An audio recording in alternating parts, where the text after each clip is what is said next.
or to do a sample of charitable reading by looking at a specific genre, a certain kind of writing called the memoir. Now, I should say that I waffled here as to what to do in this session. I really like the short story fiction and a couple of novels of an American writer named Flannery O'Connor. And I considered using one of her short stories here as a way of displaying charitable reading. I've decided against it on my wife's advice, actually. And then secondly, what I thought I might do is to take a so-called Mennonite novel and read it charitably. And the one I had in mind was Miriam Toews' Women Talking. And I can't remember why I decided against that. It was more like I decided to go for this book because I think Christian Wyman's work is actually quite important and interesting, and he's considered to be, some people describe him as the most important Christian poet writing today in the United States. So we'll see. Now, memoir writing, so while he writes a lot of poetry, what I'm talking about is this book, My Bright Abyss, which is a memoir, Meditation of a Christian Believer, which was published I think in 2013, it turns out. So memoir writing is a kind of writing that has just exploded in the last couple of decades. Many people trace memoir writing all the way back to the 4th, 5th century with Augustine's famous and really good book, Confessions. But in the last couple of decades, there's been hundreds and hundreds of memoirs written, some of which are sort of become part of the lexicon of popular talk. So who of us, even if we haven't read it, haven't heard of the book Eat, Pray, Love, for example, right? So that's one sample of that. And one of the influential writers in this field, who I recommend highly, is Mary Karr, K-A-R-R. She exploded onto the scene. She was also a poet who wrote her memoir, and she ended up writing 3 of them. The first one, though, is the one that really made her famous and rich, The Liars Club. I recommend it highly. And then she wrote Lit and then Cherry. Those are the 2 other of her memoirs. She's an interesting person. She found herself an alcoholic in middle age. And then at some point, as she puts it, she traded whiskey for Jesus and converted to the Catholic faith, and has since written from within that context. She's become a bit of a guru in the memoir field, to the point where she now writes about writing memoirs. So, for example, her book, The Art of Memoir.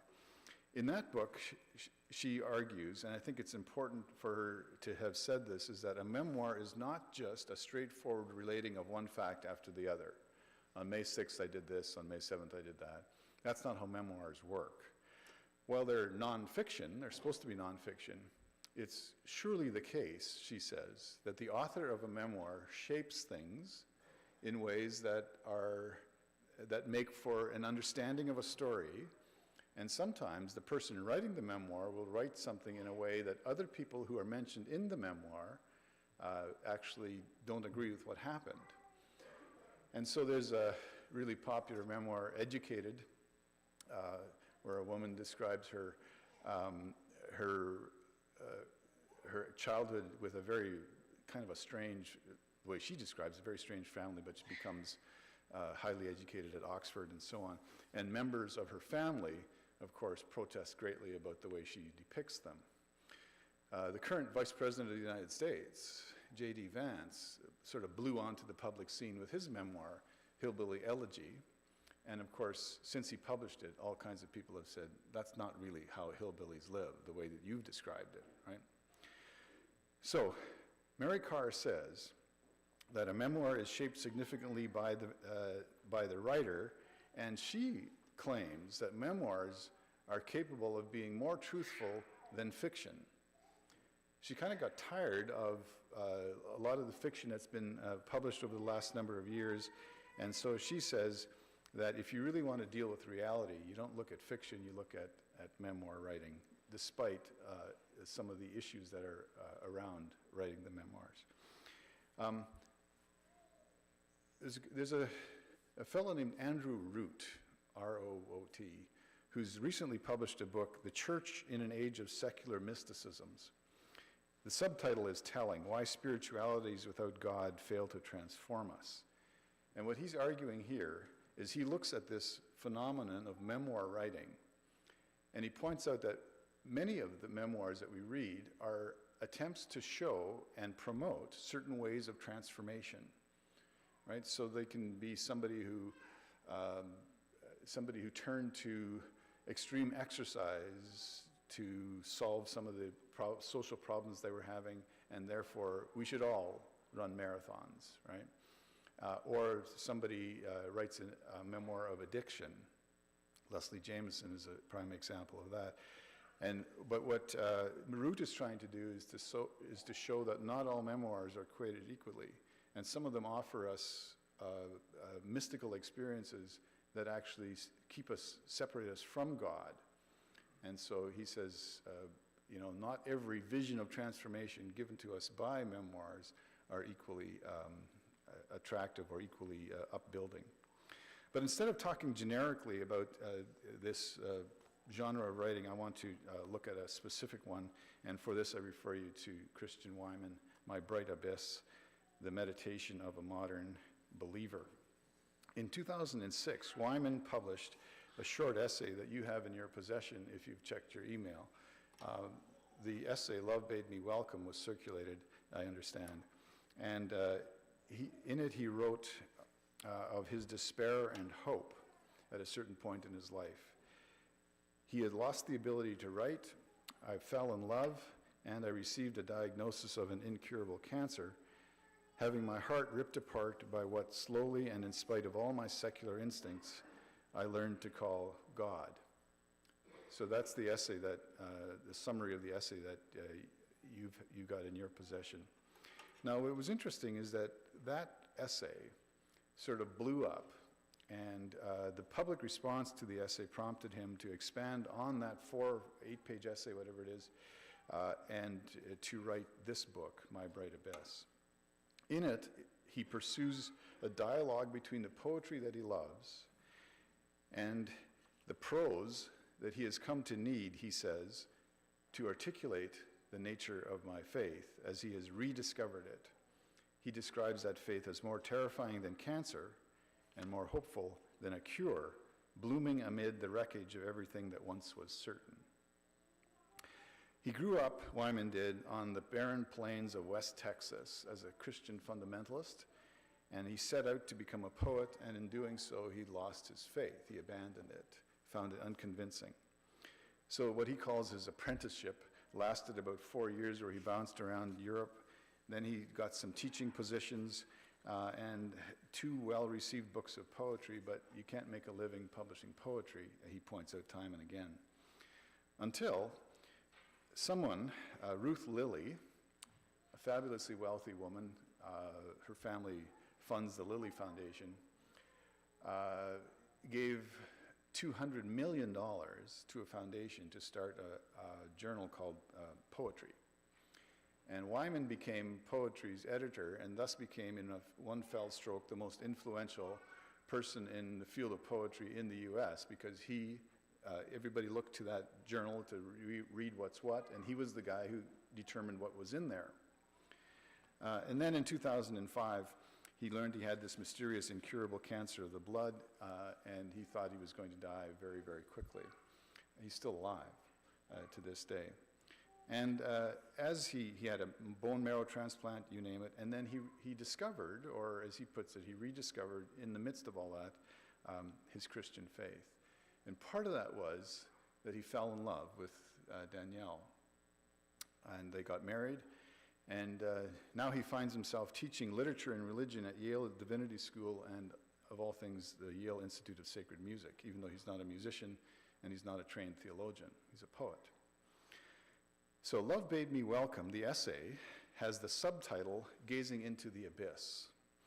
Now, the comparison of those two titles goes a long way toward trying to understand the way Wyman writes, because Love Bade Me Welcome is, it's a wonderful essay, but he steals the title from a line of George Herbert's poetry. George Herbert, a metaphysical poet, and his poem Love 3 starts with that line, Love Bade Me Welcome. It's deeply theologically rich and really quite wonderful. So there you have a Christian poet being quoted by Wyman, and then Gazing into the Abyss is a quotation from Friedrich Nietzsche, right? When you gaze long into the abyss, says Nietzsche, the abyss also gazes back at you. And Nietzsche is infamous for being very anti-Christian. Grew up as a young man in a pastor's home, and as a teenager rejected that faith, and then became known for some of his nihilistic views. In one of his last writings before poor guy ended up in an asylum, he wrote the piece called The Antichrist, right, in which he wanted to point out just how ridiculous it was to be a Christian. So the abyss appears in Wyman's poem, but now it's transfigured as the bright abyss. And that then serves as kind of the guiding through thread in this book. So while Wyman still gazes over the edge of the abyss in his pursuit of his rediscovered faith, he often is just sort of hanging on by a fingernail. Now it's a bright abyss.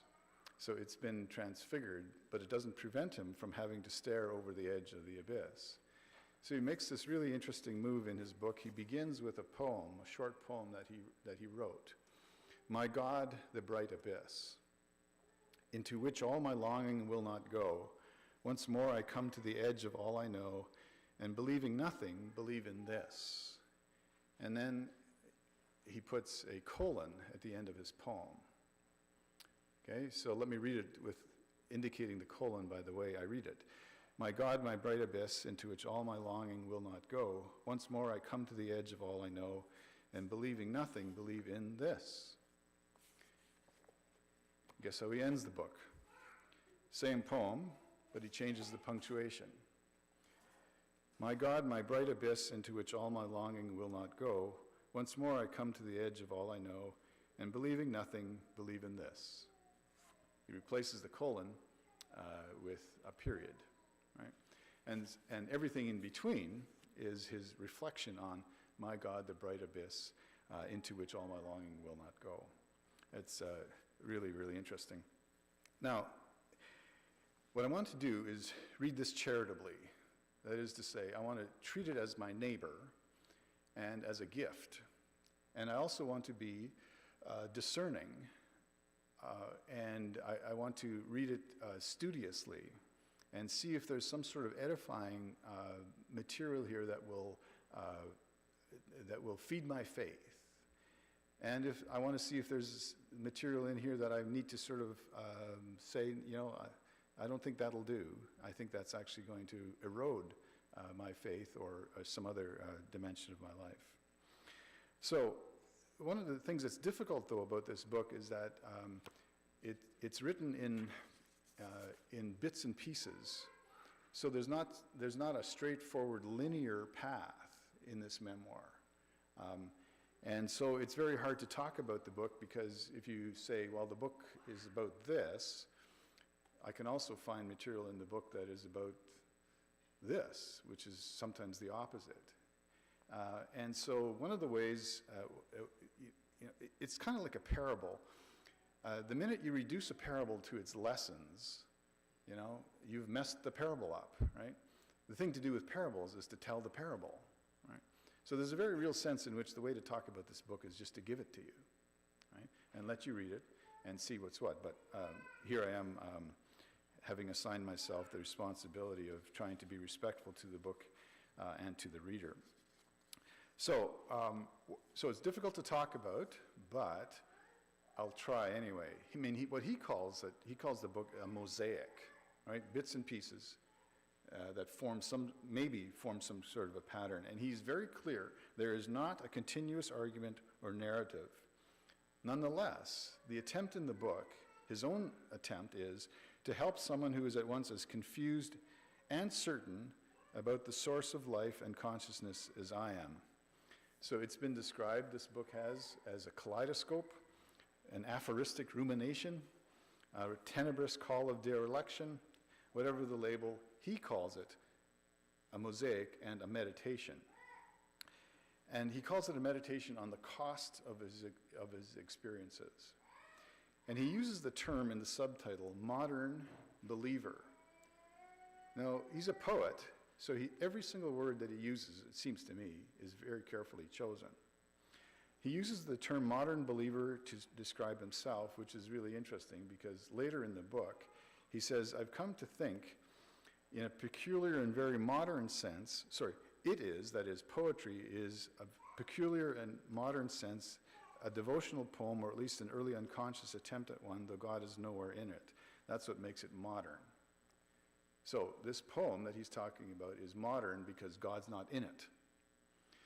Right? That's what makes it modern, he says. And then he calls himself a modern believer. Right? So you could call this paradoxical, you could call it conflictual, you could call it contradictory, but I prefer to call it paradoxical. If there's anybody who likes if you don't like paradoxes, you shouldn't read this book. Paradox is the attempt to have two things that disagree with each other, or maybe even contradictory, and you hold them both to be true, right? And, let me give you an example. And he makes that move, I don't know how many times in this book. There's nothing more difficult to outgrow than anxieties that have become useful to us, whether as explanations for life that never quite find its true force or direction, or as fuel for ambition, or as a kind of reflexive secular religion that paradoxically, right, secular religion, that paradoxically unites us with others in a shared sense of complete isolation. You feel at home in the world only by never feeling at home in the world. That last sentence, you only feel at home in the world by never feeling at home in the world, is the way he often works. He talks about the presence of God, which is only known by realizing God's absence, and so on and so on.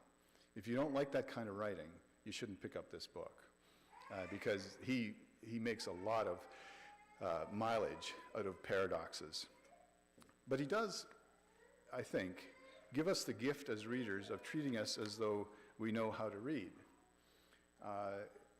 He offers intellectual experiences, mystical, and what he's trying to do is to describe faith to a secular audience, right? That's tough to do.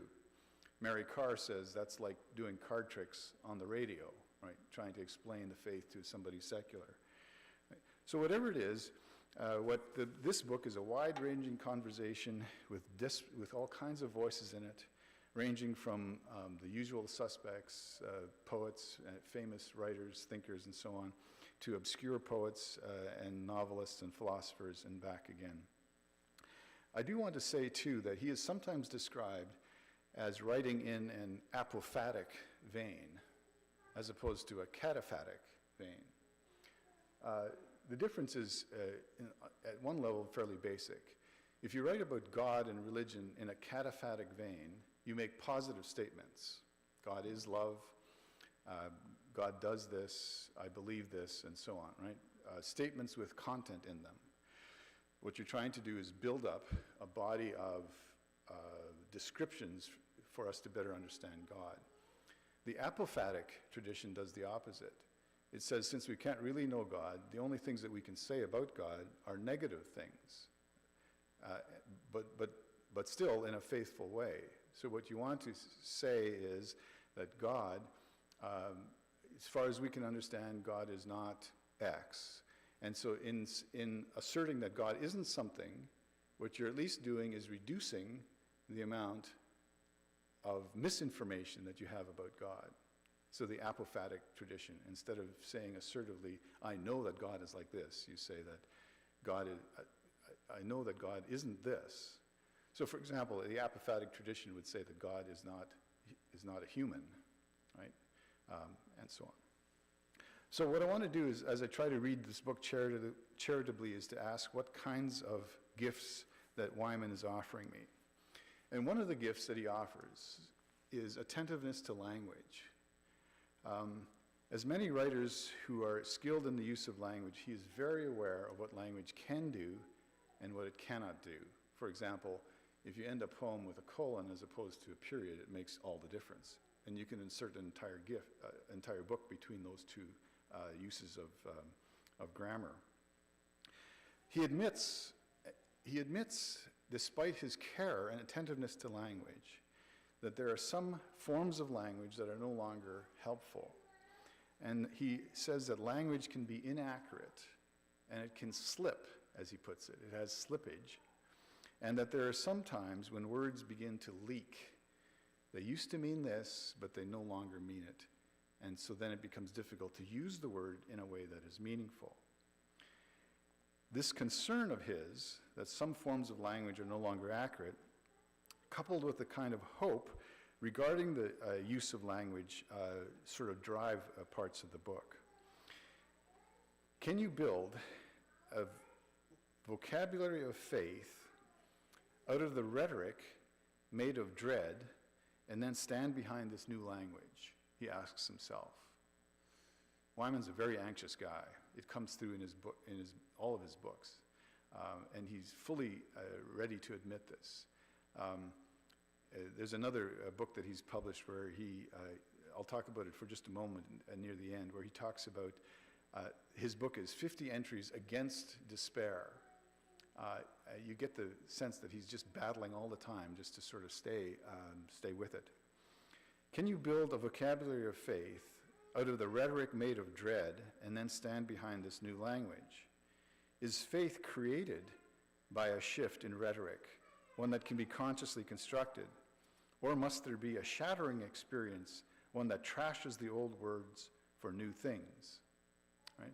Can you slowly build up a new language, especially if what the new language is needed because of the dread that you experience, as he does? Well, what he argues is we don't build things up that way. What we do instead is we come out of shattering experiences. In an interview, he claims, I'd be interested to know if you think that he's right about this, he says that everybody has a shattering experience. It may be falling in love, it may be having a child, it may be the death of someone you love or thwarted ambition. It may be just some tiny crack in the consciousness that develops slowly over the years that by the time you noticed, it only takes a spilled drink or a missed flight to tear it and you wide open. One way to look at this is that no one is spared. Another way to look at it, here he is being paradoxical, is that everyone is gifted. Which is it? No one is spared or everyone is gifted? Right? And it is this building up of a vocabulary of faith as he works at it, even though he does so out of a rhetoric of dread. Now I stare at the ceiling in the dark from time to time, but I'm no Christian Wyman. I just don't have this sense of dread and despair that he fights so hard against. Maybe it's because I haven't faced my own mortality in quite the same way as he has with his diagnosis of virulent cancer. He thought he was going to die within months, and here he is 15 years later still alive. So is this building up a vocabulary of faith out of the rhetoric of dread possible, and is it a gift to the reader? Well, he is convinced that as he struggles with faith, love, and suffering, and so on, he is convinced that language, in fact, is not up to the task that it needs to be, despite his careful, attentive, and precise habits of using language. So it's interesting, right, is that he knows that he should, as a poet, be very careful about language. He loves language. He's very good at it. But if you think that the building up of language through attentiveness is going to address your spiritual condition, then you're fooling yourself. So he pays all this attention to attentiveness of language to come to the conclusion that language is not up to the task. And it's interesting in the book, the more he's convinced, the more he puts forward the notion that language isn't up to the task, the more attentive and precise and interesting and careful his language becomes. He talks about the grain of grammar. We must be conscious, he says, of language as language, must call every word we use until we refine or remake a language that is fit for our particular religious doubts and despairs, and of course, most of all, our joys. I can't decide whether Wyman is frustrating or appropriately evocative in the way he makes assertions about all these kinds of things. But this paradoxical wrestling with meaning from the absoluteness of meaningless and so on, arguing that the things that lead us to God must be, in fact, the things that we sacrifice once we're led to God. I sometimes don't know how helpful it is for somebody who's not as existentially filled with angst as Wyman is. So he gives this gift of attentiveness to language, right? He's been very influential in the way that I read. Nonetheless, I'm not sure that I can receive his entire gift, and I can't tell whether it's just because of our difference in personality or a difference in life situations and so on. But nonetheless, there's a gift and a caution. Now, it's interesting that for all his work on paradox, on the one hand, on the other hand, let's accept both of those things, or let's have one thing negate the other. He nonetheless is actually quite definite about some of his assertions. He says, we do not need, and I don't know if I agree with him or not, so let me just throw it out here to you and see what you think. We do not need definite beliefs because their objects are necessarily true, but we do need them because they enable us to stand on steady spots from which the truth may be glimpsed. Definite beliefs are what make the radical mystery, those moments when we suddenly know there is a God about whom we know, he puts in scare quotes, absolutely nothing. So there's one of those statements that can drive you nuts if you're a certain kind of a thinker. There are moments when we suddenly know that there is a God about whom we know absolutely nothing. Well, there's his emphasis, his technique. Definite beliefs are what make the radical mystery accessible to us in our ordinary, unmysterious lives. And more crucially, definite beliefs enable us to withstand the storms of suffering that come into every life and that tend to destroy any spiritual disposition that does not have deep roots. Notice what he's doing. He's arguing for definite beliefs, right? But not because the object of that belief is necessarily true. So when an artist or a poet writes about faith, it's sometimes the case that because of their gifts, it's a temptation to replace faith with the art. There's a whole line of thinking and writing about poetry acting or replacing religion, for example, right? Or certainly poetry replacing prayer. So the pursuit of art in some people's minds and lives becomes the expression of faith, or sometimes becomes the opposite of that, the transgression of faith, and leaving little room for creeds, theology, and certainly not anything that smacks of dogma. But Wyman is really interesting here.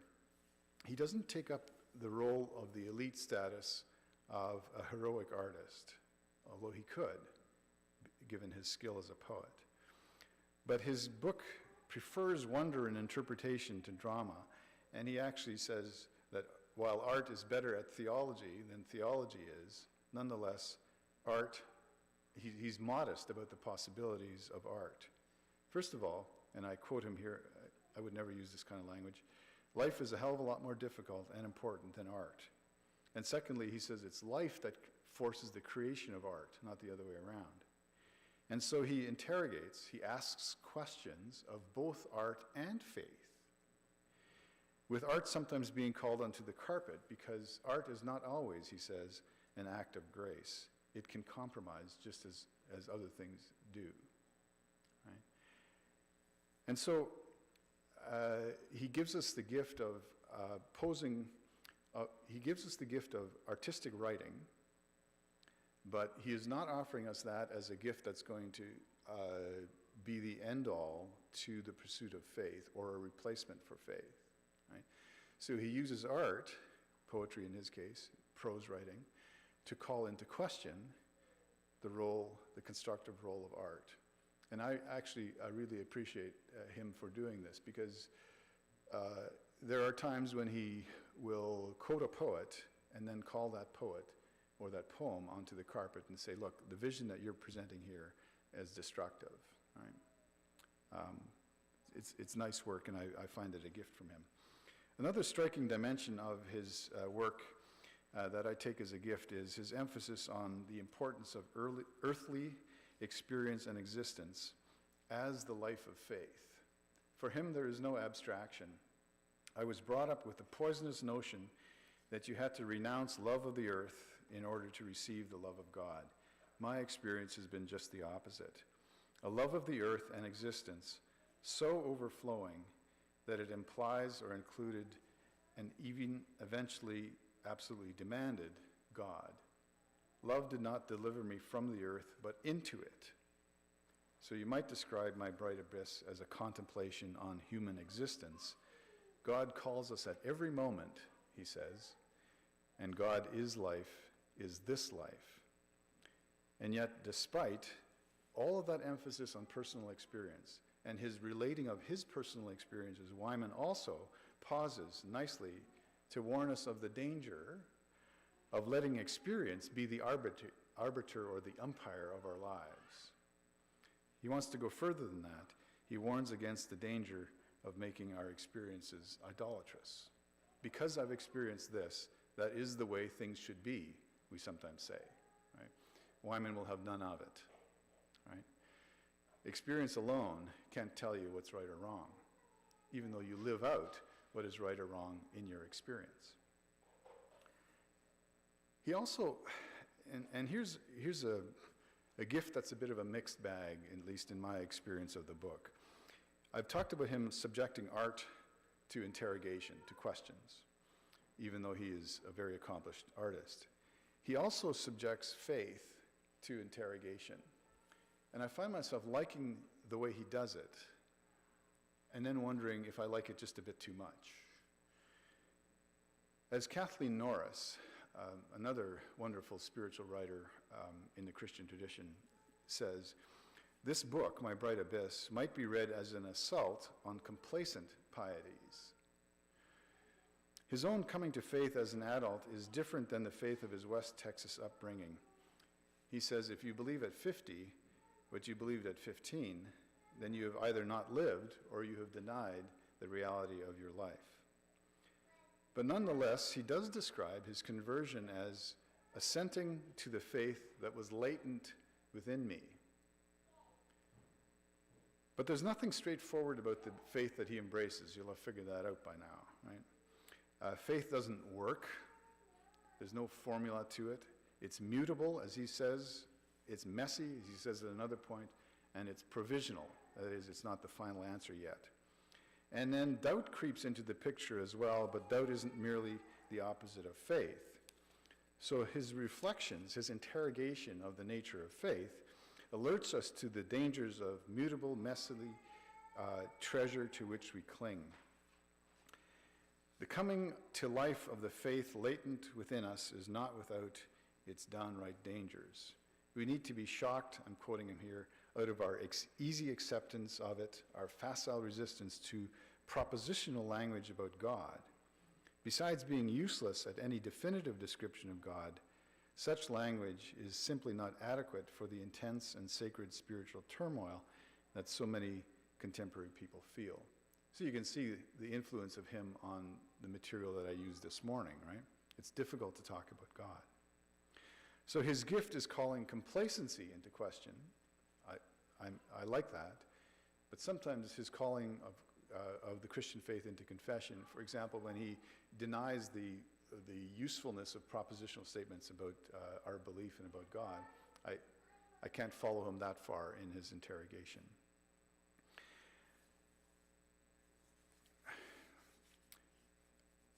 I like his interrogation, most of it, but I sometimes wonder if he's quite constructive enough. And having said that, I will say that his discussions about God and Jesus Christ, when he makes statements about God and Jesus Christ, I find very interesting. We've acknowledged that he finds language inadequate to it, but nonetheless, he really likes Jesus Christ. Comes through in very interesting ways, especially the doctrine of the incarnation. And what he's keen to put forward is what he calls the contingency of Christ, the dependency of Christ. It was pure contingency, he says, that caught fire in our lives, and it was Christ whom we found, together and his presence dependent on our being together, burning there. I can't speak for other people. I only know that I do not know what love was until I encountered one that was kept opening and opening and opening, until I acknowledged that what that love was opening onto and into was God. So, I think this book can be classified within the genre of spiritual writing, spiritual memoirs. I think it's a reliable guide to considering our faith. I think it offers a lot of gifts, and I've also tried to suggest that as charitably as I tried to read it, I found some things not quite convincing. This is an attempt to meditate, to use his terms, on the work of God in his life and the work of God in the world. And he does so in a way that is not maudlin or self-absorbed, although some of my students find him to be exactly that, self-absorbed. It's an exercise in interpretation, in trying to understand what's going on here in this world, but not in some sort of vague spiritual but not religious kind of mode. He's always dancing, and I like the dance between ambiguity and the definite. And he resists what he calls a gauzy ontology, sort of a vague notion of being that doesn't quite land anywhere. And that's the kind of constructive dance, I think, that happens within a lifelong practice of engagement with art, with theology, with people, with memory, with suffering, with going to church, falling in love, exploring the meaning and depth of that love. And then a couple of years after being married to Danielle, after he fell in love, they had twin girls, and in his most recent book, there's lovely stories about how they have undergirded his faith. He also struggles with the simultaneous power and weakness of language and is radically open to the contingency of Christ. So, if you read Wyman charitably, I'm arguing there are gifts and there are hesitations to receive some of the things he's offering as gifts. Let me add just one more thing. Since publication of My Bright Abyss, he's gone on to publish a number of books, some of his own poetry, and two collections that are especially interesting, where he chooses a topic and then collects and edits and comments on 100 poems around that topic. So if you're interested in joy or home, look up Christian Wyman's books by those titles, and he's collected poems around them. And then his most recent book is titled Zero at the Bone, which is a line from an Emily Dickinson poem. And the subtitle is 50 Entries Against Despair. It's just published this fall, and I just finished teaching it on Friday to my literature and theology course. It's even more mixed up than My Bright Abyss. If by mixed up, I want to say it includes all manner of kinds of material. There's poetry, there's theology, there's memoir, you name it. If anything, he has intensified the way that he works through paradox and through apophatic writing. Apophatic theologians speak about God by denying. They say things before unsaying them, sometimes by unsaying them. And after negating their affirmations, they proceed to negate their own negations. This drives some of my students batty, right? Will you say something that you actually believe and stick with, they say. God's goodness may be utterly unlike ours, yet that unlikeness itself remains unknown to us. Apophasis isn't a demand for silence before the shattering reality of God. It's a call to persevere in never failing to speak of God, in the knowledge that all we can do in speaking of God is to fail. The result is a sort of a commonplace. This is referring to Zero at the Bone. The result is a sort of a commonplace book of wisdom, verse, prayer, memoir, metaphysics, and confession, interspersed liberally with excerpts and voices not his own. All of Wyman's writings is one long attempt to see in everyday life the God who is not absent from it, so to see, and having seen it, to say it, and then to unsay it, and then finally to unsay what has been unsaid. So I watched with fascination as my students tried to come to grips with this book, because it helped me. Their struggling helped me to try to understand what Wyman was going on about. I want to read this book charitably too. I tried to read Zero at the Bone charitably. And I found myself struggling with it a bit more than I did with My Bright Abyss. And I have to say I'm not exactly sure why. In conversation with one of my students, a very, very bright guy, a Hutterite, we wondered if the book's subtitle, 50 Entries Against Despair, shouldn't be 50 entries that embrace despair, because there's a sort of a darkness to some of his writings. So now I'm asking myself, why am I struggling a bit more to receive Zero at the Bone as a gift as easily as I did My Bright Abyss? Is it because something's happened to me in the ensuing 15 years? Why do I feel as though Wyman has become a bit more individualistic, almost atomistic in his work, even though he evokes community from time to time? Do his entries against despair actually offer comfort? And maybe more importantly, do they offer hope, which I think is the opposite of despair? And so, you know how it is with books. You read them once, and if you want to, if there's something calling you to read it again, sometimes the conclusion after reading two is different than reading one. And when you teach a book, you read it a bunch of times. You know, as somebody once said, have you read such and such a book? And the person responded by saying, read it? I haven't even taught it yet, which is exactly how I feel about Zero at the Bone. Now I've taught it, and I've read it 2 or 3 or 4 times, but the jury's still out, let me just say. But one thing I do know is that reading Christian Wyman's memoirs has and continues to be a spiritual practice for me, especially as I seek to be deliberate in reading him charitably, because I think that in his case, whatever else you might say, there are gifts to be embraced, even if there's things that I want to press against. So there's my sample of reading Christian Wyman's memoir charitably. And I'm open to your questions or comments, other kinds of responses to this material.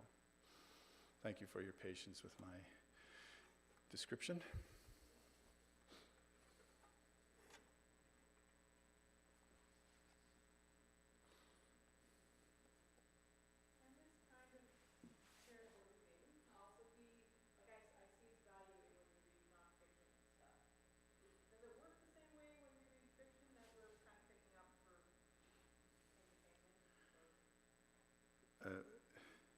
Yeah, I mean, I don't think, as I was trying to say yesterday with Westerns, I don't think you have to subject every book to this kind of process. I really do. I mean, for example, after 9 o'clock at night, I read stuff that I don't care if I understand it or not. I don't care if I get something out of it. And so I'm reading murder mysteries. I mean, maybe I shouldn't. I'm an Anabaptist after all, so after 9 o'clock, I usually don't read charitably, right? So then how do we decide what we should be putting under this lens? I don't know. It's organic, and sometimes, I mean, I guess the question of one's spiritual edification is maybe the guiding question. So it may be the case that stuff I read after 9 o'clock I find is having a negative impact, right? So then there's something there that I should maybe check out. But then the reading of material where you're looking for something, either to understand an issue, anything along those lines. I think to put it through the rigors of charitable reading is important. If the role of this reading is to do something, then we need to apply this, I think, more so. And I would say that it's the same for reading theology, right? So we need to read fiction and theology in some ways in the same way, asking it similar sorts of questions. I think when we read the Bible, there are other factors at play, because the Bible is a different kind of writing than all other kinds of writing, I believe.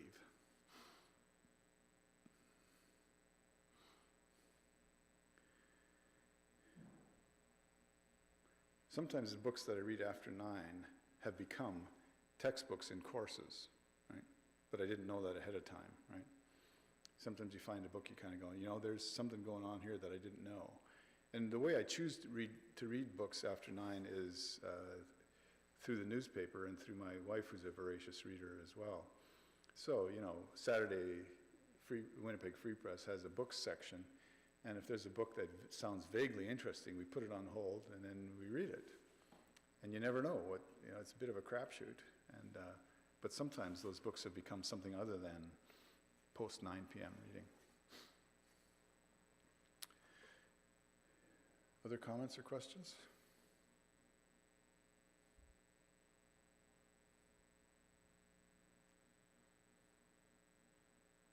Donna?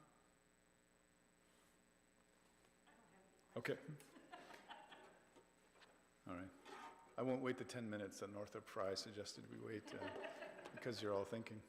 But if I don't want to hurry it too much either. Okay, thank you. God bless you all.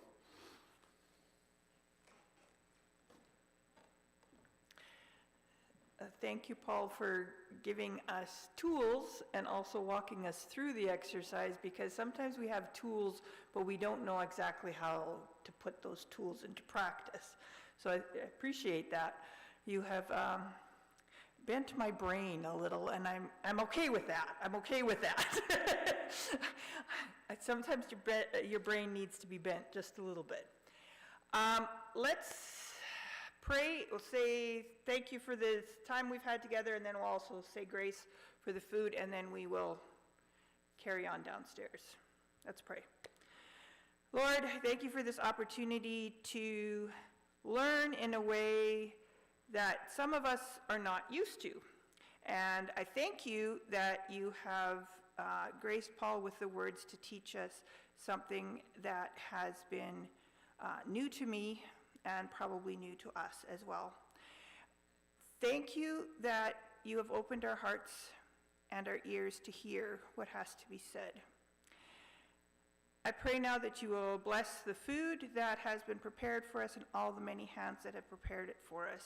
May it nourish our bodies, and may we enjoy the fellowship around the table. In Jesus' name.